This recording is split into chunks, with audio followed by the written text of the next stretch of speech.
para nós é uma superfície projetiva, ou seja, uma variedade projetiva suave, tá? Suave, algébrica, suave, particular irredutível, né? Sobre C, né? Tudo sobre C. Particular é compacta, né? Porque ele é dado por um número finito de equações, então é fechada, está dentro de Pn, que é compacto, então é compacto. Tá? Uma variedade de superfície compacta. Uma curva é em S, né? É uma subvariedade de dimensão 1. Tá? Contida em S, na minha superfície. Então, localmente, eu posso cobrir a minha variedade por abertos, né? E, localmente, a curva é dada por uma equação. Tem uma equação, né? Onde Fi é uma função holomorfa, i. Tá? E se eu pegar, então eu tenho aqui o i, né? O J, que a minha curva é C. Então, no aberto o i ele é dado pela equação Fi, no J é dado pela equação Fj, e nas interseções eu tenho uma relação Fi é igual a Fj, Fij, versus Fj, onde Fij é uma função não nula, coloco estrela aqui, quer dizer não nula, né? Tá bom? Essa função de transição Fij, então, define um cociclo de um fibrado, como já vimos. Eu esqueci de fazer uma introdução. Deixa eu terminar aqui, depois eu faço uma introdução. Então, temos um fibrado associado, né? Temos um fibrado linear. Associado.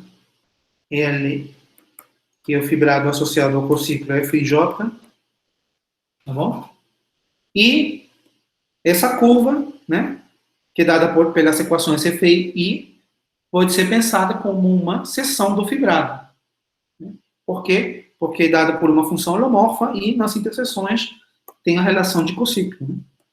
Lembra que uma seção de um fibrado podia ser pensado como uma lista de funções holomorfas, dependendo do posto do fibrado.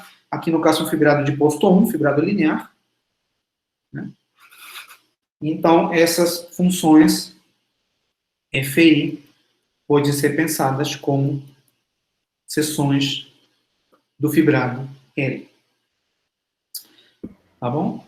O fibrado L, ele é denotado, ele utiliza, não sei se a gente já utilizou essa notação, mas se não, vamos começar a utilizar o S de C. Tá? Então, é o fibrado na variedade S, na superfície S, associada à curva C. Tá? Isso que quer dizer é que os esquemas afins estão se colando através desses FIJ? Exatamente.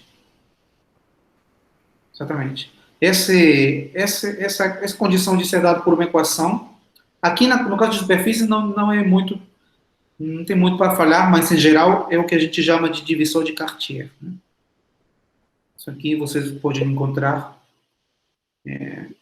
Isso aqui é condição de dizer que C é um divisor de Cartier. Vamos escrever. C é o que a gente conhece como divisor de Cartier.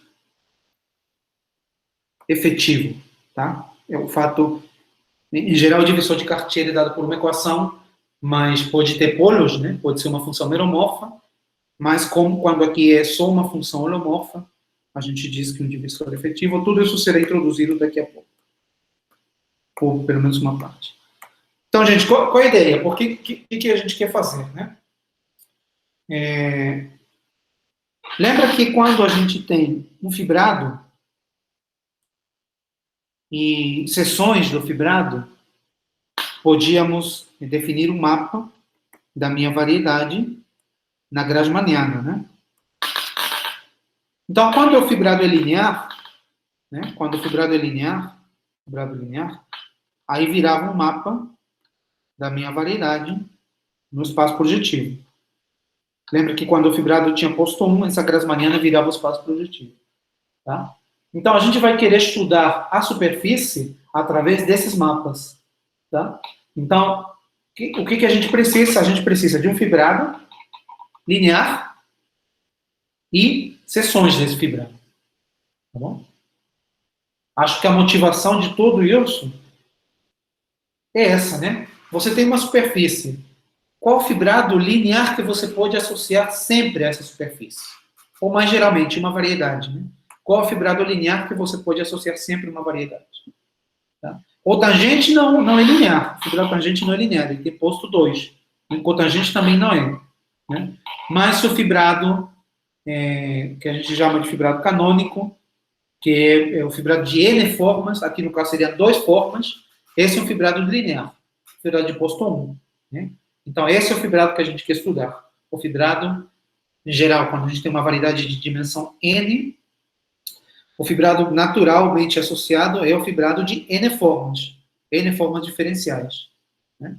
Porque ele é o fibrado de posto 1, que vai nos permitir procurar esse tipo de objeto, esse tipo de mapas.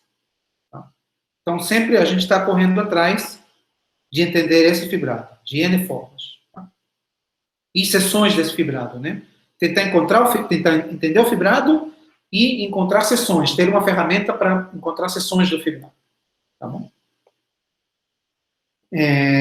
Então, isso, a gente tem uma curva, eu associo um fibrado, que chamo O de C. Né?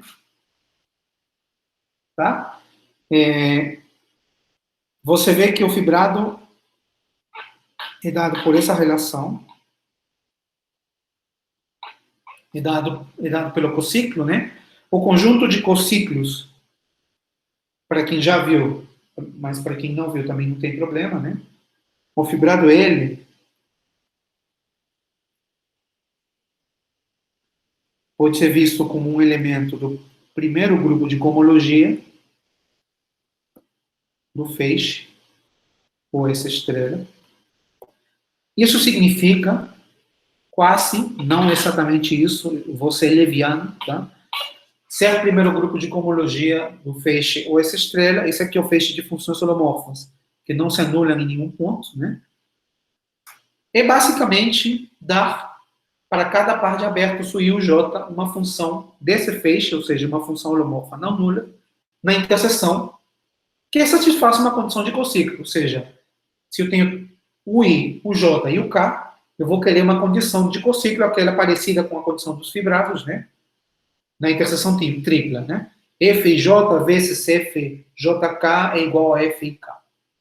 É quase isso, não é exatamente isso, mas é quase isso. Tá? Então eu posso pensar que esse é o meu espaço de fibrados. Tá? Esse espaço aparece muito. E existe uma sequência, esse espaço de fibrados sempre se encaixa numa sequência exata de feixes.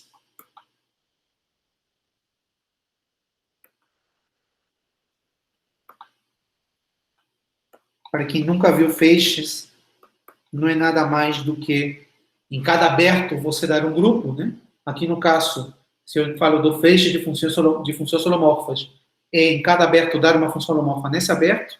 Se é feixe de funções holomorfas não nulas, em cada aberto dar uma função holomorfa não nula nesse aberto. Não vou definir o que é um feixe, mas existe uma sequência, né? Que é a sequência chamada de exponencial.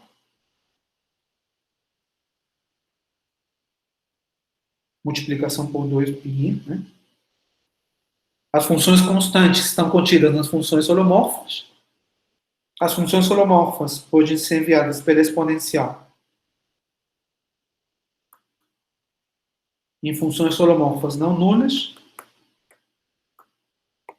Tá bom? E existe uma sequência exata, significa que esse mapa é injetivo, esse mapa é sobrejetivo localmente, né? E a imagem desse mapa é o núcleo desse. Ahí no tem que ser cero no final. Não, porque é o elemento neutro do grupo, né? O grupo é o grupo multiplicativo. Funções holomorfas não nulas é o grupo multiplicativo. Então é 1. Tá bom?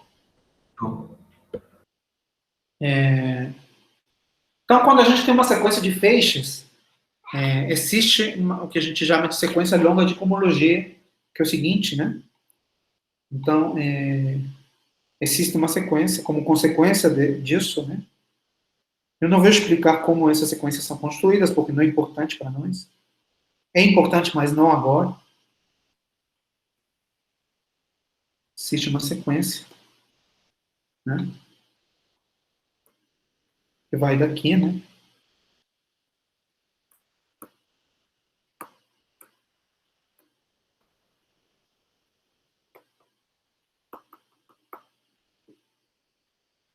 Posso começar com H0, que são as seções, né? As seções, mas eu não estou interessado no H0, eu vou começar com H1. E de H1, eu vou para H2 do outro. Tá? Isso sempre vale, tá? Quando você tem uma sequência de feixes, você sempre tem uma sequência de cohomologia. F1, tá. Quando chega no F3, passa para o H2 do F1. H2 F1, H2 F2, H2 F3, aí passa para o H3 de F1, H3 de F2, H3 de F3, passa para o H4 de F1, por aí. Tá? Então, eu só me interesso nessa parte da sequência. Esse mapa aqui é chamado a classe de Chern, né? Aquela primeira classe de Chern que a gente viu no artigo anterior, que a gente estava estudando. Tá? Então, significa que para cada fibrado, né, eu associo um elemento do grupo de cohomologia com coeficiente Z, que é a classe de Chern de L, né? E, em geral, a gente vai fazer uma identificação, né, que já vimos na semana passada, que faz sentido, né, para a teoria de interseção, que é identificar o fibrado, a classe de Chern do fibrado associado à curva C com a própria curva. A curva vista como um elemento. Lembra que S tem dimensão complexa 2, portanto tem dimensão real 4. Né? A curva C tem dimensão complexa 1, portanto tem dimensão real 2. Então, uma curva pode ser vista como um elemento do segundo grupo de cohomologia da superfície. Então, eu posso fazer essa identificação, né? Vocês vão ter que acreditar nisso. Tá bom?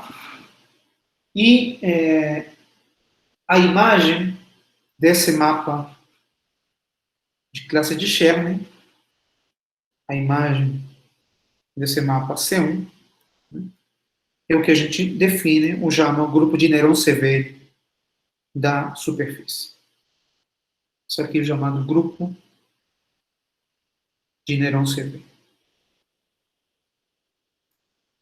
São as classes de todos os fibrados. Ou, se você pensar na classe do fibrado associado à curva como a própria curva, é o grupo de curvas, né?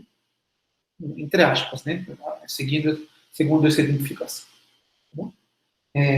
Existe um produto, né, que é chamado produto, não sei o nome em português, produto Cunha, talvez, né, que é simplesmente o produto de interseção. Você pega um elemento daqui,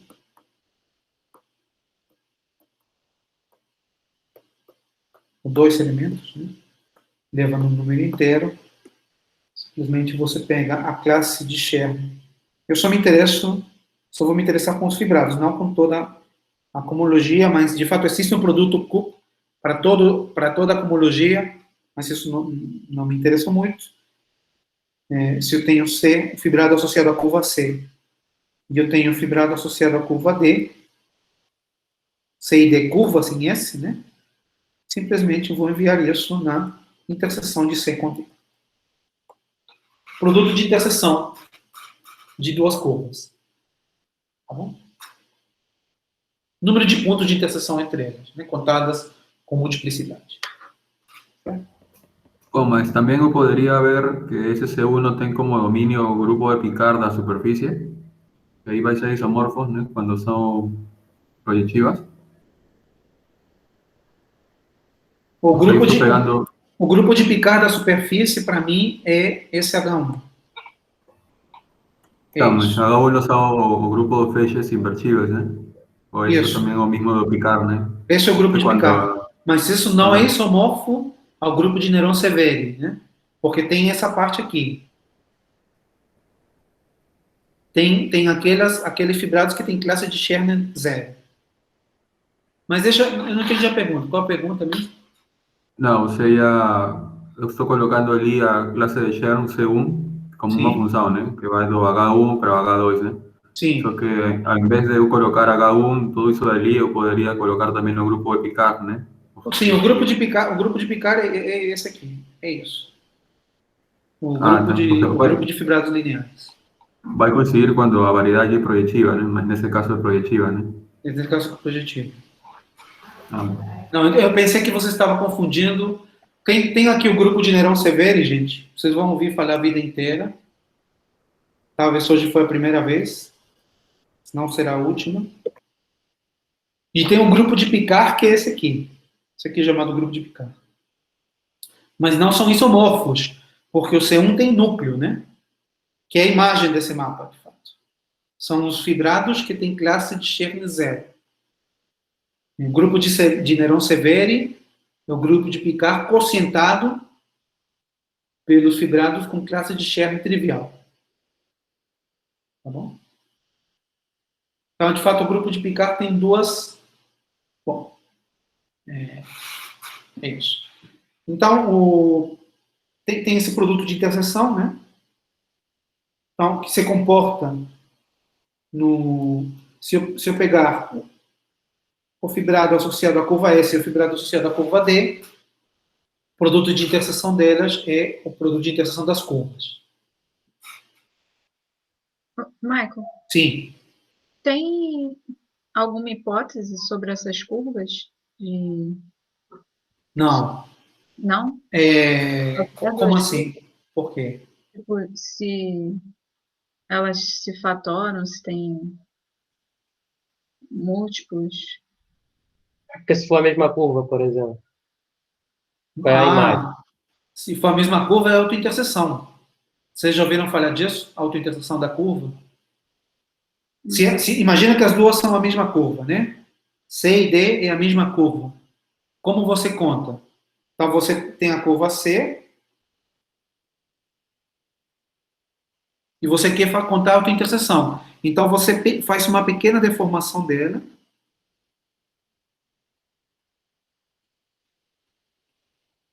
E conta o número de pontos de interseção com a deformação.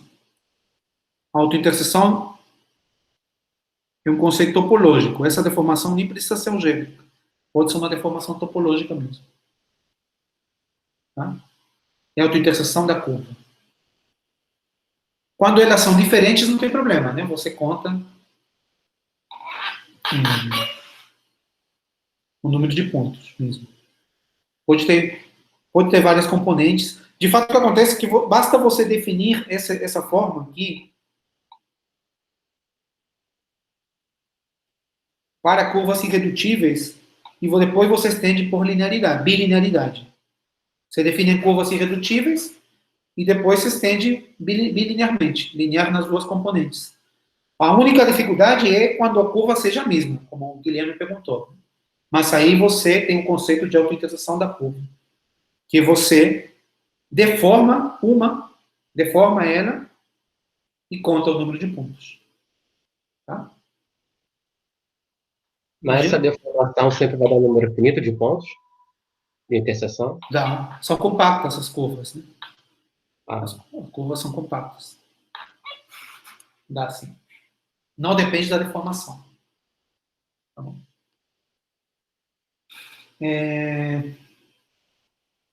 Então, agora eu vou falar de divisores. Divisores. Então, um divisor não é nada mais do que uma soma formal de curvas. Finita, né? Soma finita. Isso é finito. Onde CI é uma curva irredutível. CI é uma curva irredutível.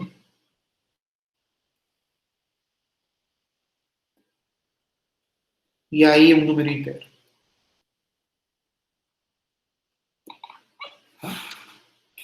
Isso também é chamado grupo, os divisores de veia. Divisores de veia.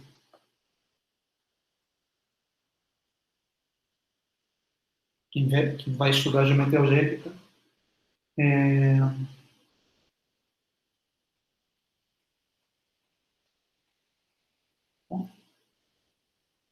Então, quando todos os coeficientes são positivos, se A é maior ou igual que zero, para todo I, então D é chamado divisor efetivo.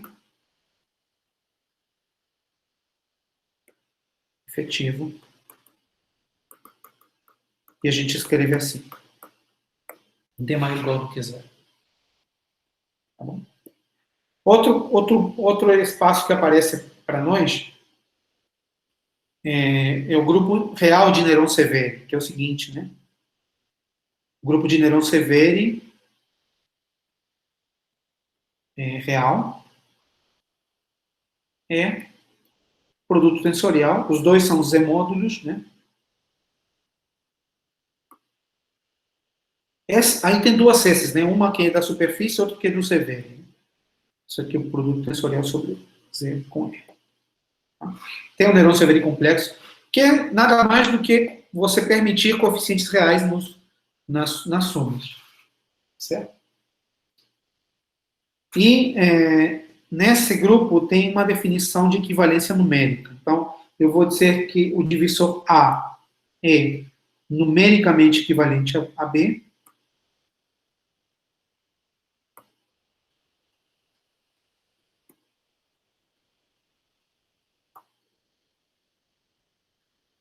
E essa definição é importante. Tá? Se os dois divisores, A e B são divisores, né? Se A vezes C é igual a B vezes C, produto de interseção, número de interseção, para todo C curva irredutível. Ou seja, se elas se comportam da mesma forma com respeito a produto de interseção. Tá bom? Então, nesse caso, eu digo que A e B são numericamente equivalentes. Aqui, quando eu digo irredutível, estou dizendo curva, né? Curva em S. Curva em S. Algumas observações que a gente vai precisar para a teoria de interseção. Primeiro, tem uma definição mais forte do que equivalência numérica, que é chamada equivalência linear. Tá? Como definir a equivalência linear? Se M é uma função meromorfa, não, agora não é uma função meromorfa, é uma função meromorfa, não nula, né? De X, né? Função meromorfa. Isso aqui é função meromorfa. Racional meromorfa. Quociente de holomorfos, né? Localmente. Então, eu posso definir o divisor de F como sendo o conjunto de zeros menos conjunto de polos. Tá bom? Imagina que você tem dimensão 2, em C2 localmente tem essa função. Então, o divisor associado é o eixo x menos o eixo y. Né? X igual a 0, y igual a 0, então o divisor associado a f é L1 menos C2. Zeros menos polos. Esse é um divisor, né? Isso é que a gente chama de divisor principal. Então, eu vou dizer que dois divisores são, então, A é linearmente equivalente a B,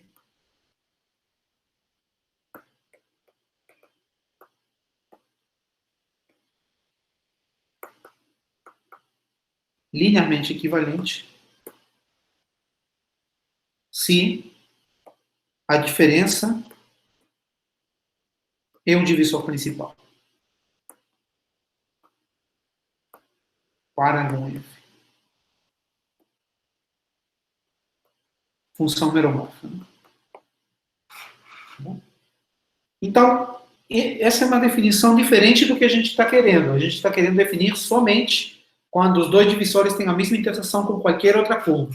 Então, que vale que equivalência linear implica equivalência numérica.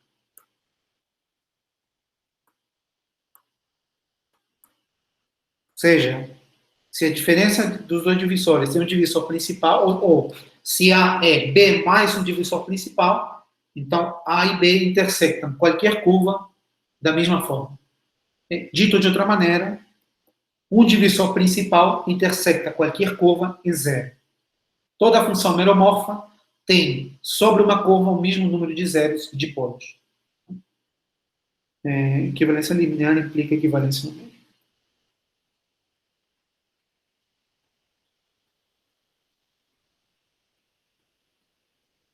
Talvez vocês já ouviram falar de equivalência linear. Mas numérica não. A equivalência que a gente vai utilizar é a equivalência numérica. Tá bom?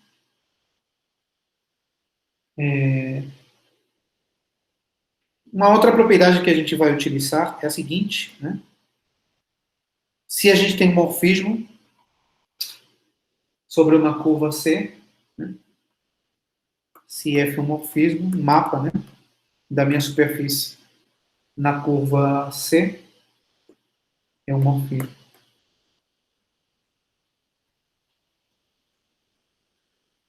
Sobre a curva C,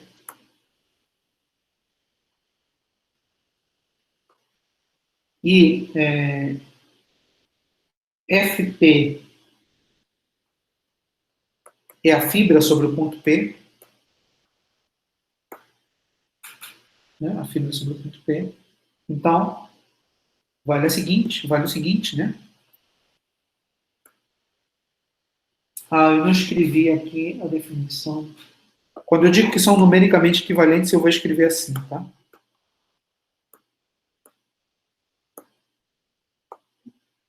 Então, quando eu tenho um morfismo, que vale que duas fibras quaisquer são linearmente equivalentes.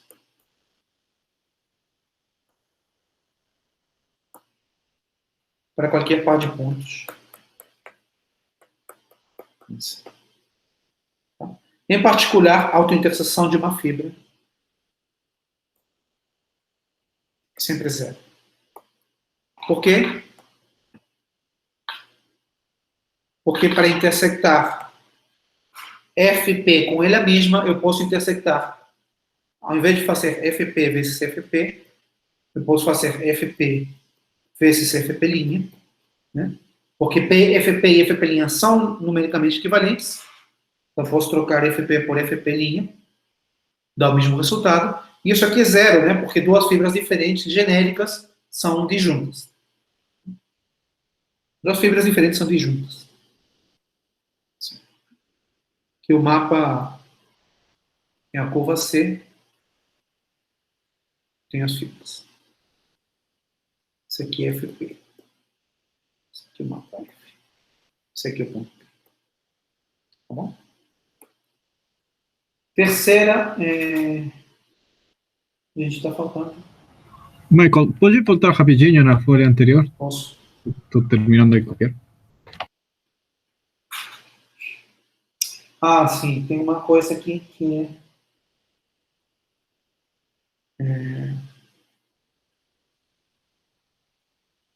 vou explicar também.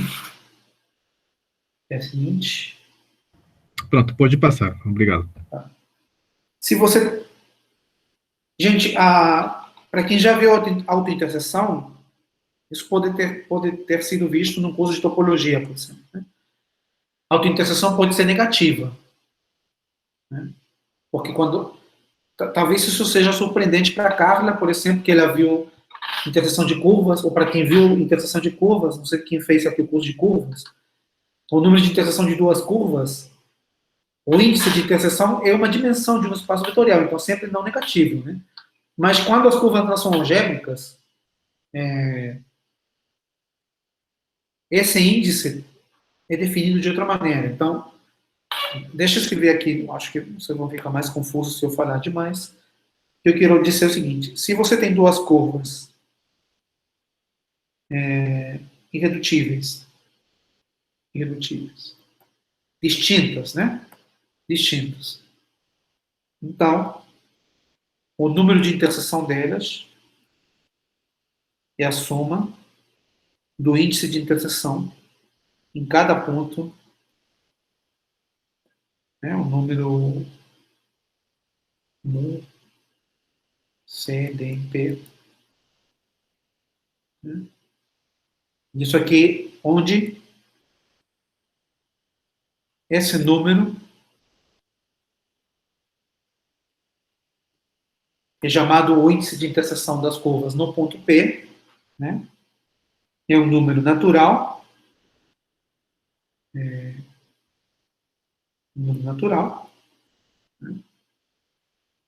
E em particular, é não negativo, né? E é igual a 1 quando as curvas se intersectam transversalmente. E é 1 se somente se C e D são transversais sempre.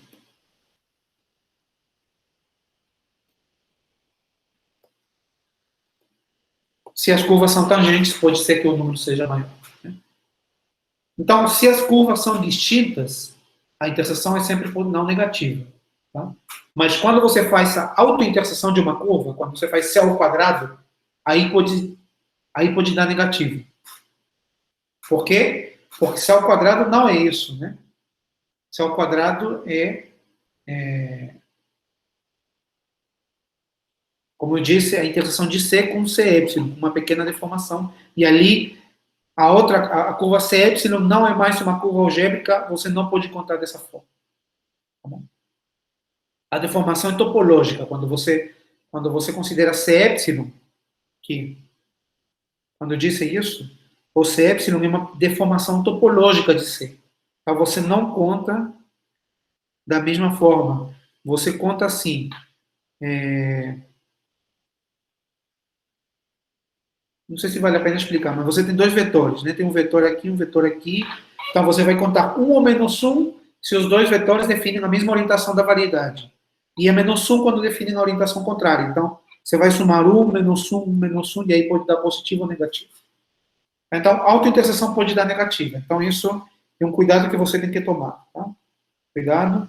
C ao quadrado pode ser negativo. Às vezes não é, mas em princípio pode ser negativo. Tá bom? Se as curvas são distintas, não tem problema. Oi? Não entendi aquela equivalência. Você fala que mi de CDP é natural e é 1 se somente se C e D são transversais. Por que não coloca que somente 1? Por que coloca que... Ou como é? Não entendi aí. Não, aqui eu estou querendo dizer... Tá. Só isso. É sempre natural. Tá, entendi. E ele é 1 quando são transversais. Tá, valeu. Tá? Então, como consequência, eu tenho o seguinte, né? Se C e D são curvas sem componentes comuns, sem componentes comuns,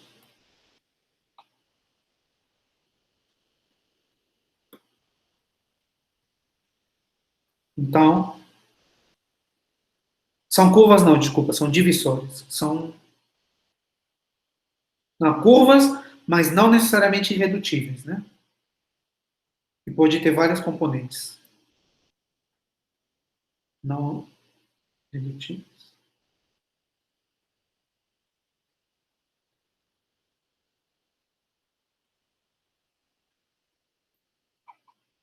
Então, não necessariamente irredutíveis. Então, a gente tem que interseção, é sempre maior que zero, tá?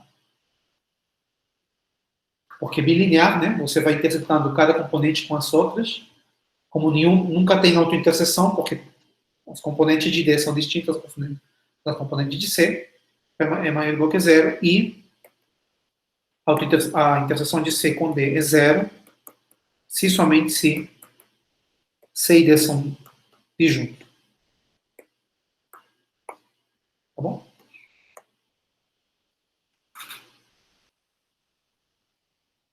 Tem uma outra propriedade que vai ser importante para nós, que é a seguinte, eu vou explicar aqui. Talvez vai ser a primeira vez que algum de vocês vão escutar essa palavra, mas de novo, não vai ser a última. Se C é amplo, essa aqui é a palavra, amplo. Então, eu vou explicar agora o que é. Então, vale que C intersecta toda a curva positivamente.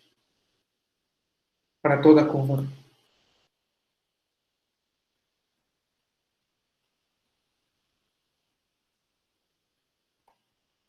Lembra que o produto de interseção não é necessariamente você contar quantos pontos tua curva tem.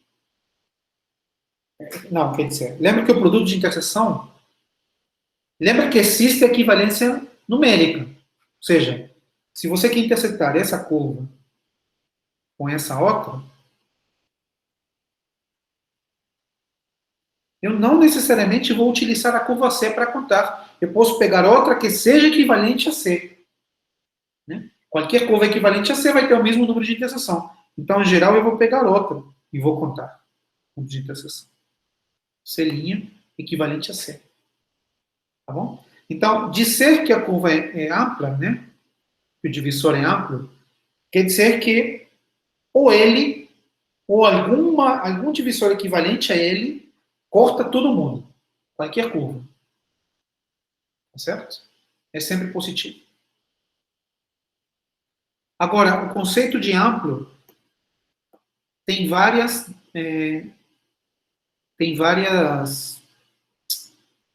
como se diz, apresentações distintas.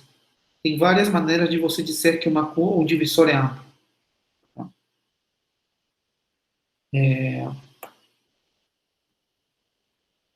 Uma delas é a seguinte, né? Eu tenho aqui a minha superfície projetiva. Esse é dentro de PN.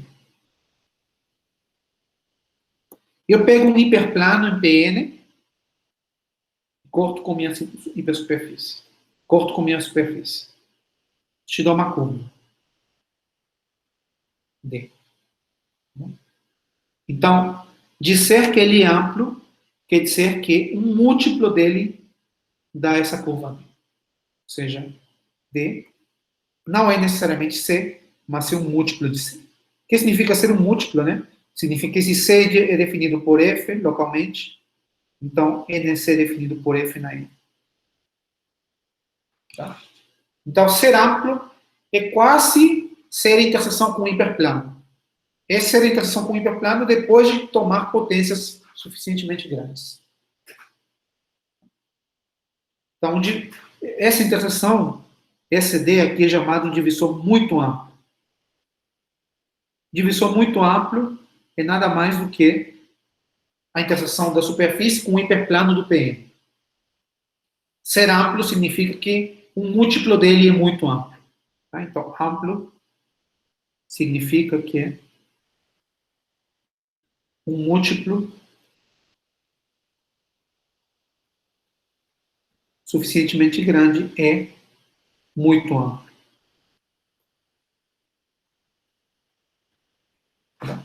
Tem outras definições equivalentes. Mas para nós o que vai ser importante é que cada vez que ouvirmos a palavra amplo, eu sei que isso corta todo mundo positivamente. Todas as curvas, né? Positivamente. Bom. E agora tem o teorema fundamental para a teoria de interseção em superfícies complexas, que é o chamado teorema de índice de Cauchy.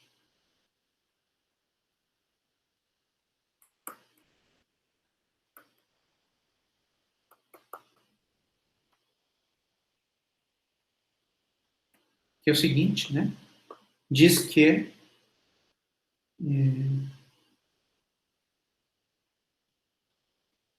eu vou chamar de V a esse espaço vetorial, né?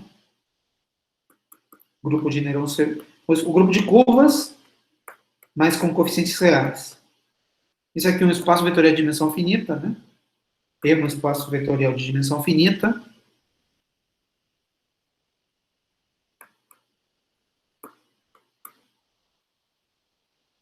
De dimensão finita.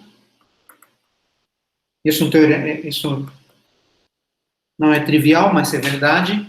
Segue da projetividade da superfície, né? A dimensão desse espaço é chamado número de Picard, de S, denotado como ρ de S. Número de Picard.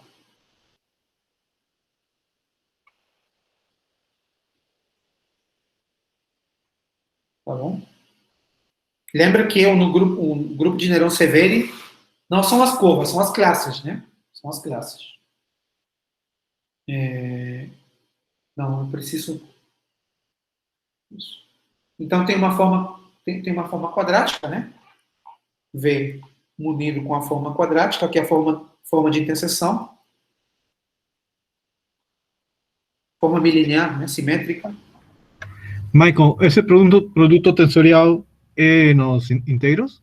Sim, sobre os inteiros. Lembra que eu considero somas inteiras, né? O R também é um Z módulo, então eu posso fazer o produto tensorial. No espaço V tem o produto de interseção. Então, o teorema de Seydic-Roche diz que a assinatura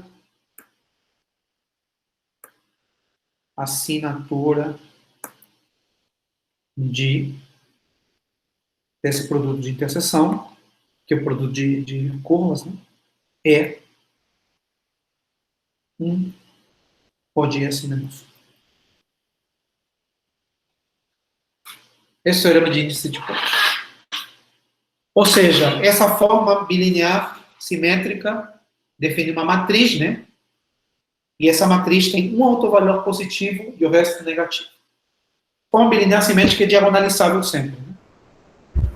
Michael, o que é assinatura? É o número... Carla, o que é assinatura?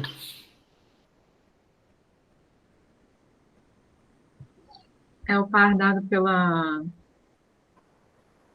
Bom, pelo menos, né, do coisa era, né? Os elementos da diagonal positivos. Da diagonal, né? Os autovalores que são positivos e negativos. Par dado por isso. Os autovalores positivos e os autovalores negativos. Então, o que eu estou dizendo aqui é que tem um autovalor positivo e o resto são todos negativos. Tá? Qual a interpretação que a gente vai dar a isso? Né? Porque parece muito abstrato, muito complicado, mas a aplicação direta que a gente vai dar é a seguinte. Se você tem uma curva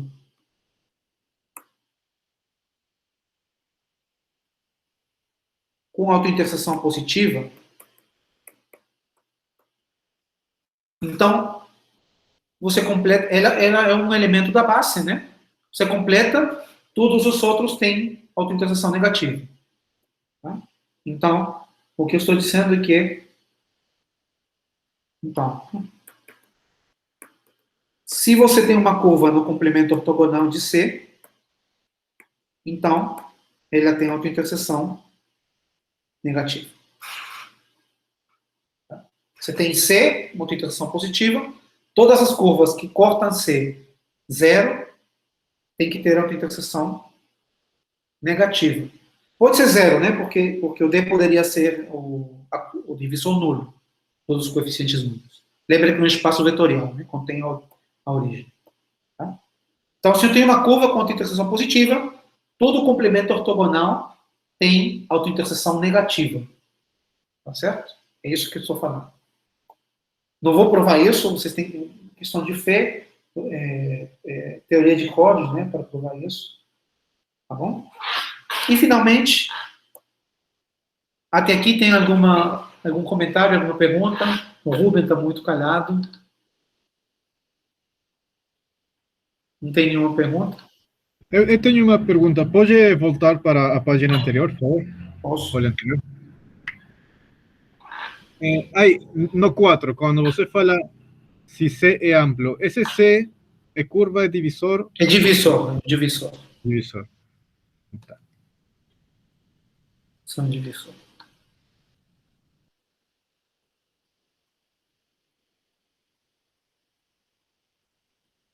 Ser amplo, gente, é quase ser o que a gente chama de seção hiperplana. A interseção de um hiperplano com a superfície. É quase isso. Não é exatamente C, mas uma potência de C, ou um múltiplo de C, né, que vai ser uma seção hiperplana. Tá? Tem várias definições. De fato, é engraçado, não sei qual foi a primeira definição que o Rubens viu de amplo. A primeira vez que eu vi essa definição foi no curso de foliações, né? E a definição que o Jorge deu foi que o divisor é amplo quando você olha para o fibrado associado ao divisor, né? Você olha para as seções desse fibrado, tá? Essas seções definem um mapa, né, no espaço projetivo,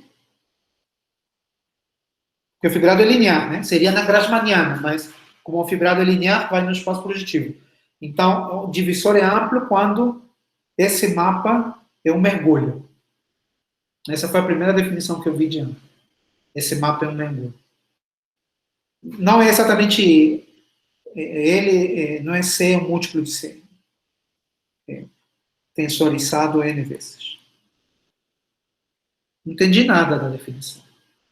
Mas essa é uma das definições equivalentes de amplo.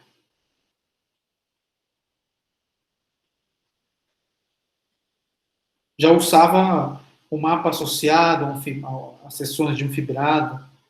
Já usava tudo isso. Eu pensei que depois de fazer o curso de geometria algébrica, eu queria entender tudo. Então, É uma potência também, Mike. por isso que eu coloquei o tensorizado, né? Ah, ok. Mas essa foi a primeira definição que você viu? Eu acho que sim, talvez. Foi tão traumático que não lembra, né? Eu não lembro se foi isso. Eu acho que sempre a maioria de textos usa essa definição, a segunda que você introduz, não a de secção hiperplana, na verdade. Mas é equivalente. É. Mas o bom é você se familiarizarem. Já ouviu alguma vez, já sabe que é isso. Né? Não, mas já lembrei a primeira definição, já lembrei. Porque sempre que decían amplio es que você consigue mergulharlo en PN. Exatamente. Você faz pullback del fibrado, você recupera o fibrado. Mas é isso que a gente fez nas sessões anteriores, né? Claro, mas... A gente não definiu um mapa na Grassmanniana e recuperava o fibrado, isso, fazendo pullback do fibrado tautológico da Grassmanniana. Nesse caso, o P1, não? É. A secção... Mas o tautológico no projetivo era aquele LD com D-1, né? Quase isso. Eu acho que sim, foi isso que vi. Então, deixa agora falar do divisor canônico. Divisor canônico.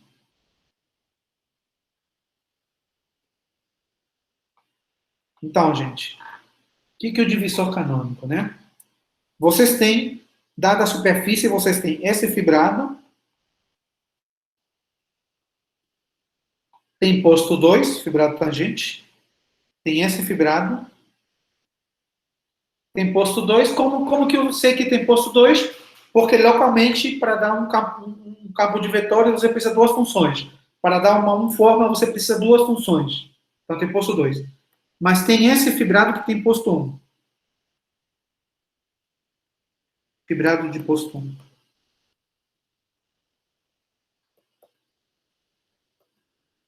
Para dar uma dois formas localmente, você precisa de uma única função. Porque a variedade tem dimensão 2, né? X e Y são coordenadas na superfície. Né? Então, esse é um fibrado de posto 1. Então, tá aí o fibrado que eu quero estudar. Tá? Sempre existe, tá? Existe um divisor sempre D tal que o fibrado associado a esse divisor é isso aqui. Sempre existe. Todo fibrado linear, de fato, sempre tem um divisor associado. Lembra como é a associação, né? Lembra, não é fácil, né? Você começa com curvas e associa o fibrado pelo cociclo. O que eu estou dizendo é que se você, além de considerar curvas, considera a soma de curvas, somas com coeficientes inteiros, você consegue recuperar todos os fibrados, tá?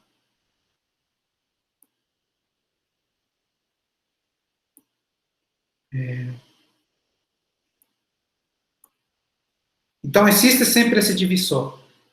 De fato, tem vários divisores, né? Não é único. Você pode ter vários divisores que te dão o mesmo fibrado.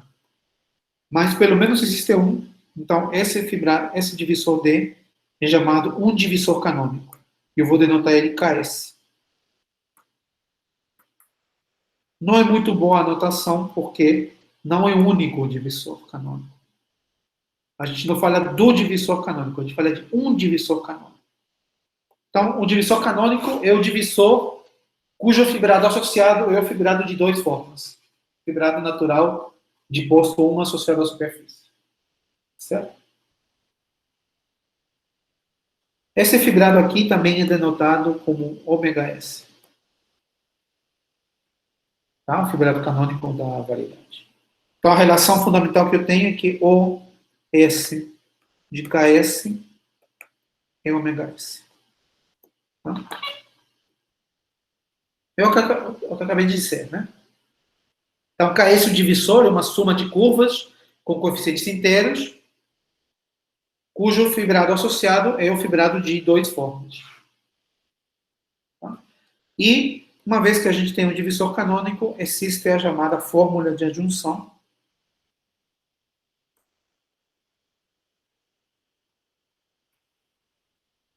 Fórmula de adjunção, que é o seguinte, né? Dada uma curva, se C é uma curva,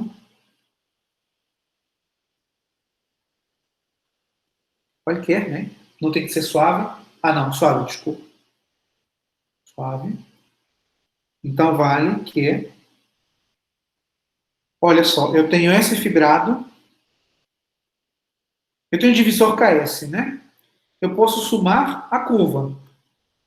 O divisor KS é um divisor, a curva é outro divisor. Eu posso fazer a soma. A soma, né? Então, eu tenho um fibrado associado a essa soma. Tá? Eu posso restringir o fibrado à curva C. Isso aqui é um fibrado linear, né? Em princípio, isso aqui é um fibrado linear em S. Agora eu faço a restrição do fibrado a C. Agora é o fibrado linear sobre C. Esse fibrado é o fibrado canônico de C. Tá? Lembra que esse é o fibrado canônico de C. Quando eu tenho uma curva, o fibrado canônico é o fibrado de formas. Né? Isso aqui é linear, porque C é uma curva, né? Uma forma é dada dessa forma. Se eu preciso de uma função para dar uma forma, numa curva. Tá? Então, essa aqui é a fórmula de adjunção. Eu estou pensando aqui como fibrados, né? Se eu pensar como divisores, eu posso pensar como divisores também. A fórmula da adjunção toma a seguinte cara. A interseção desse divisor com C é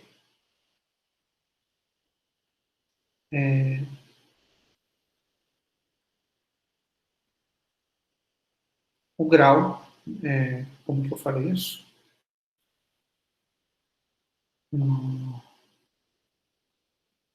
Assim, eu tenho um divisor em S e estou intersectando com C, né?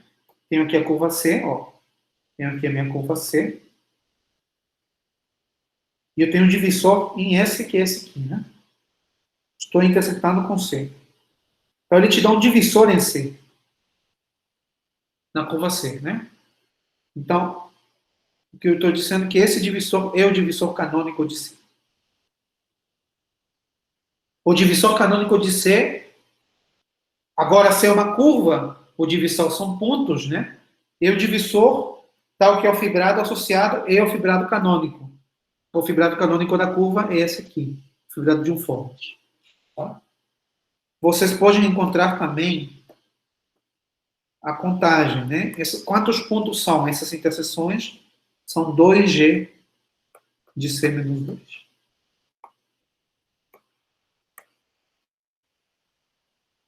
O grau do divisor canônico numa superfície, para quem já viu o curso de superfície de Riemann, o grau do divisor canônico numa superfície de Riemann é 2 vezes o G no menos 2.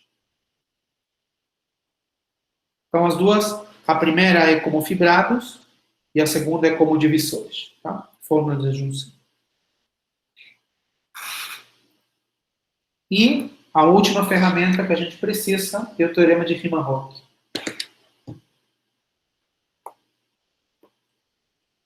Teorema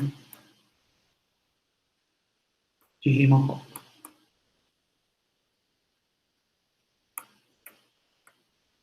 Lembra que eu preciso um fibrado, mas eu preciso contar seções, né? Eu preciso encontrar seções do fibrado para poder ter meu mapa. Então, a ferramenta principal aqui é o teorema de Riemann-Roch. É o seguinte. Para isso eu tenho que definir primeiro se L é um fibrado linear, qualquer,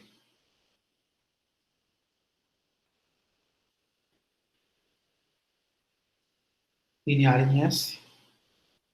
Então, eu posso definir a característica de Euler do fibrado como sendo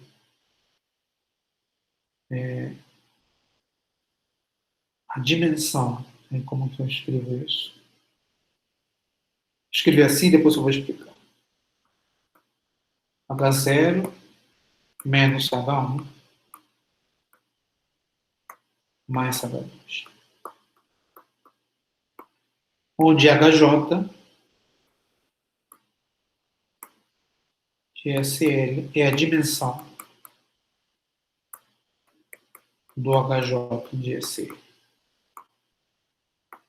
Tá? Então, aqui eu estou contando o número de seções do fibrado. Aqui eu estou contando a dimensão do primeiro grupo de cohomologia. Não interessa quem é. A definição, por enquanto, não é importante para nós. E aqui eu estou contando a dimensão do segundo grupo de cohomologia. Tá? Vocês acreditem que existem grupos lá que a gente sabe contar a dimensão.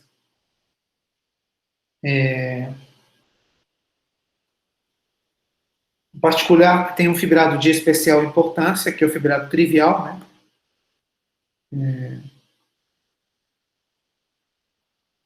Fibrado trivial. Passa uma outra cor.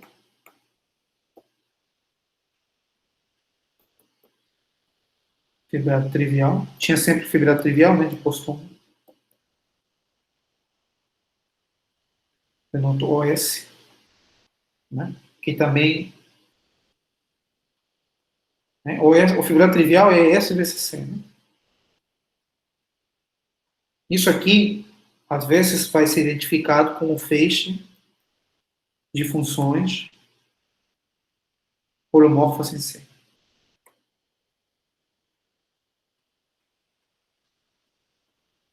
Vocês vão ver a mesma notação para o fibrado trivial e para o feixe de funções holomorfas. Por quê? Porque dar uma seção do fibrado trivial, dar uma seção daqui é exatamente dar uma função holomorfa, né? Uma função que cai em C, na fibra. Então, existe essa identificação entre fibrados e feixes. Fibrados lineares e feixes. Então, nesse caso aqui,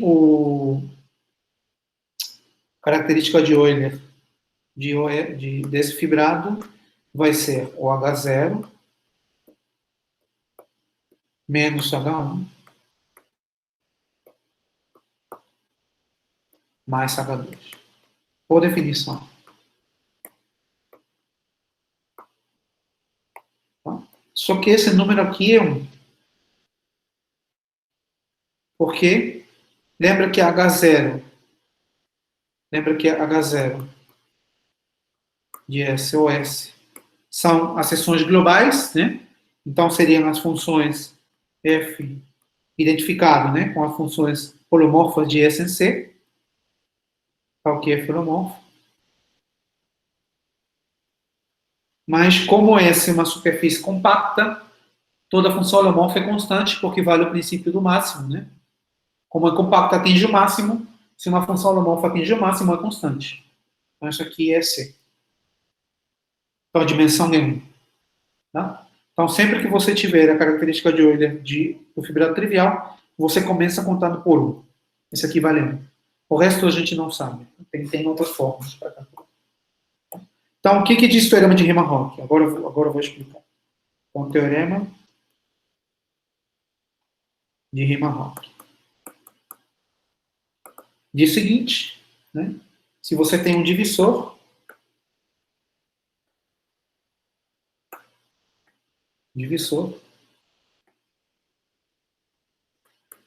então o teorema de Riemann-Roch dá uma maneira de calcular a característica de Euler do fibrado associado a ele, onde aparece a característica de Euler do fibrado trivial da variedade, então esse número aqui,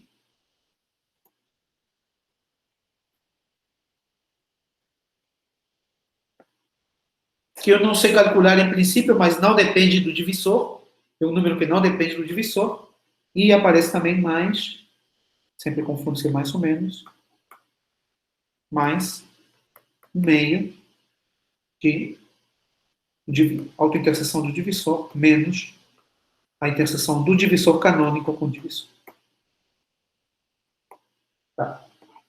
Esse é o teorema de Riemann-Roch. Para fibrados, ou para divisores em superfícies. Então, você pode calcular a característica de Euler do fibrado associado ao divisor D, desde que você conheça a autointerseção de D e a interseção de D com o fibrado canônico. Com KS, com o divisor canônico.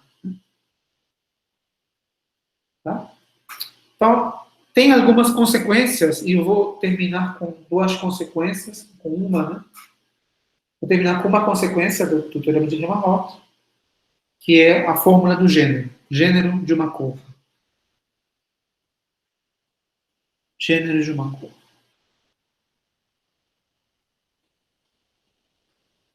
Tem o conceito de gênero, né? Aqui a curva não tem que ser suave. Então, se C é uma curva,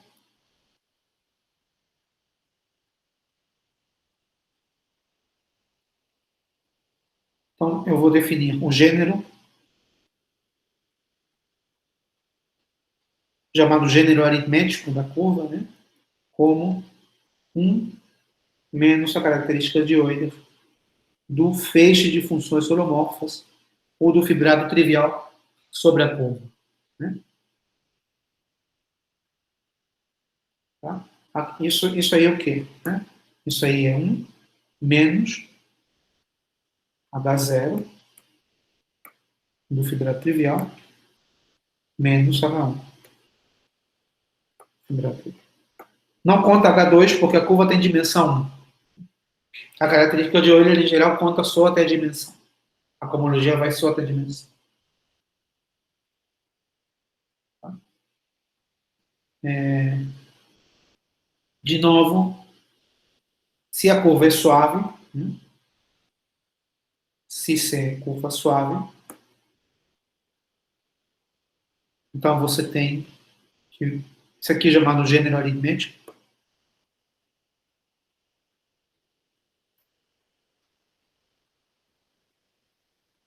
Curva não tem que ser suave, né? Você simplesmente define assim.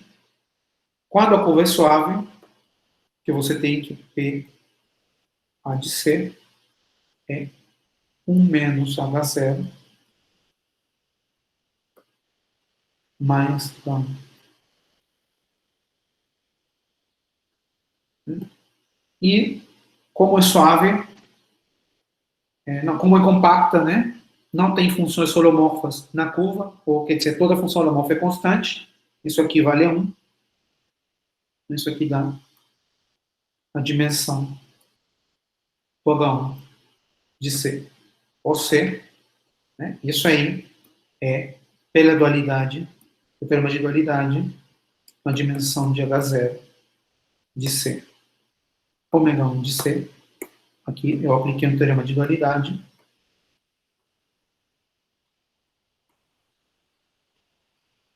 Que eu não vou explicar, tá? Mas para quem viu superfície de Riemann conhecido.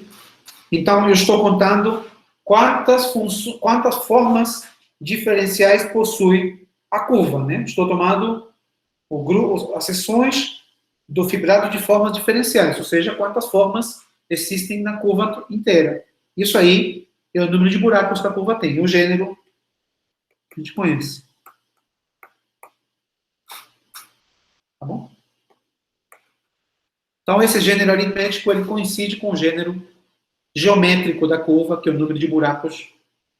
Que a curva é uma superfície de Riemann, né? Compacta. Então, ela tem um gênero geométrico, que é o número de buracos que ela tem. Isso coincide com esse número que eu defini aqui, quando a curva é suave. Tá? E tem uma maneira de encontrar o gênero da curva, simplesmente pela forma de interseção, que é a fórmula do gênero. Fórmula do gênero é a seguinte, né? O gênero aritmético da curva é 1 mais 1 meio. Vou colocar aqui. O gênero aritmético da curva é 1 mais 1 meio da autointerseção da curva mais a interseção da curva com o fibrado canal. Mais, tá? É parecido com rima rock, mas não é exatamente isso. Rima rock é uma forma de contar fibrados na superfície. A fórmula do gênero, lembra que o gênero aritmético são fibrados na curva. Então, são coisas diferentes, né? O gênero aritmético são fibrados na curva. Ó. Estou contando isso.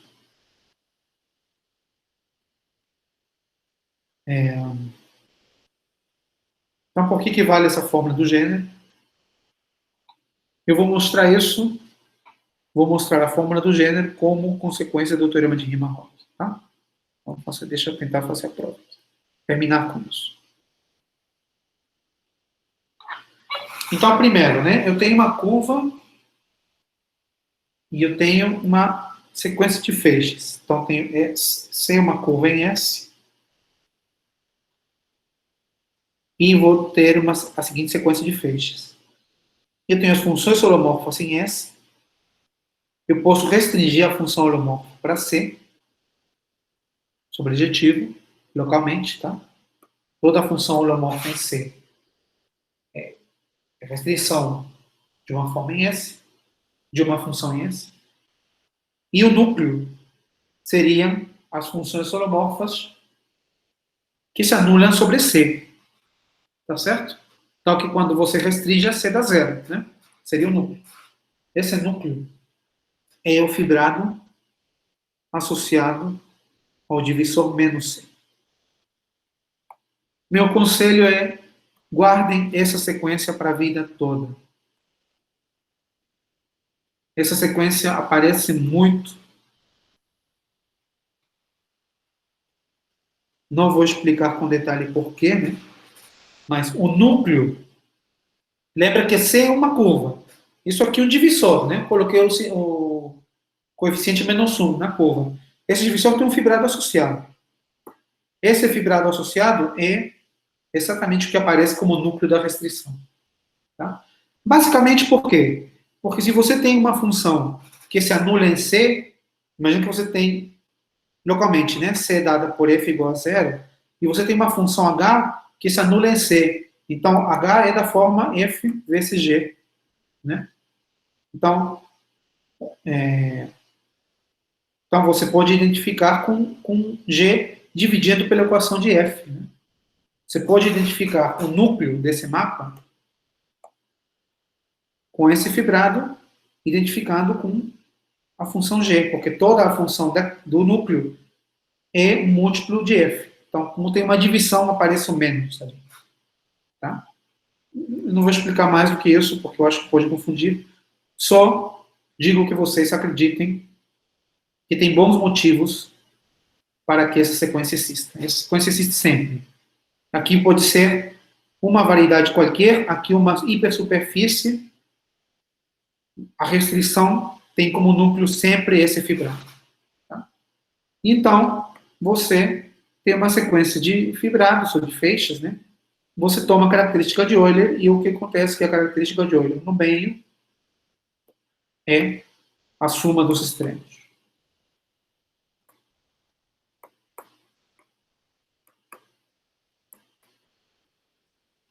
A propriedade da característica de Euler segue diretamente da sequência de cohomologia. Lembra que eu falei no começo que tinha a sequência assim, né? H0 do primeiro, vai em H0 do segundo, vai em H0 do terceiro, que vai em H1 do primeiro, que vai em H1 do segundo, que vai no H1 do terceiro, que vai no H2 do primeiro, e por aí vai. Então, você vai contando as dimensões, né? A dimensão desse é a dimensão... A dimensão desse é a dimensão do núcleo do mapa, como é que é? A dimensão da imagem. Tem a teoria da dimensão do núcleo da imagem. Estou ficando enrolado aqui, mas acho que vocês entendem, né? Eu uso o teorema da dimensão do núcleo da imagem, mas o fato de que as sequências são exatas, ou seja, o núcleo desse mapa é a imagem desse, o núcleo desse mapa é a imagem do anterior, e aí, por aí vai, eu vou utilizando isso e eu gero dessa forma. Isso vale sempre. Você tem uma sequência de 3 feixes, a característica de Euler do feixe do meio é a soma das características de Euler dos feixes dos extremos. Tá? Então, agora vamos botar a mão na massa. Acho que está tudo pronto ali.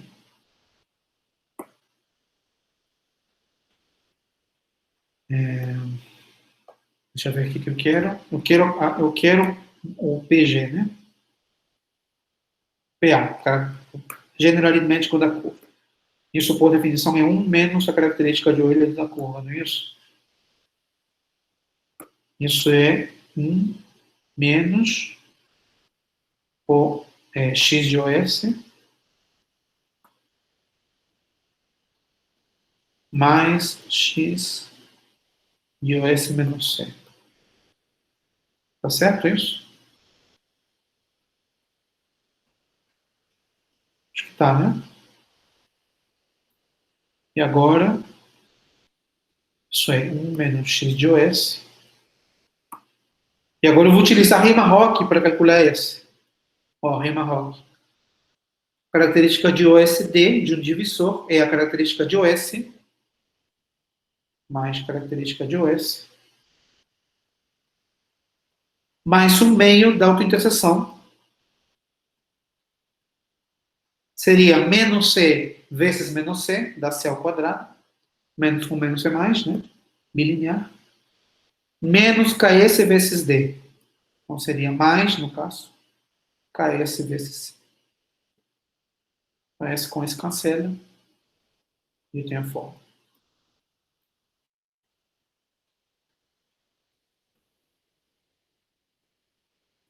Fórmula do gênero. Tá bom? Então, eu posso calcular o gênero de uma curva só pelas propriedades numéricas da forma de interseção.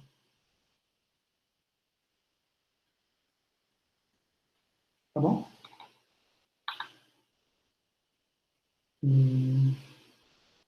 Muito bem. Então, essa é a primeira parte. Na próxima sessão, a gente vai começar a falar de blow-up e de superfícies minimais. Vou deixar aqui já adiantado.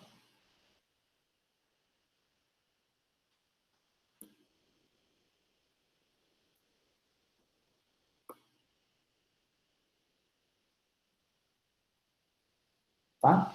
Então, a gente vai começar a falar de explosão. Então, eu vou parar com essa fórmula do gênero aqui. Eu acho que é muita informação. Pelo menos para quem está vendo pela primeira vez. E vou abrir o papo.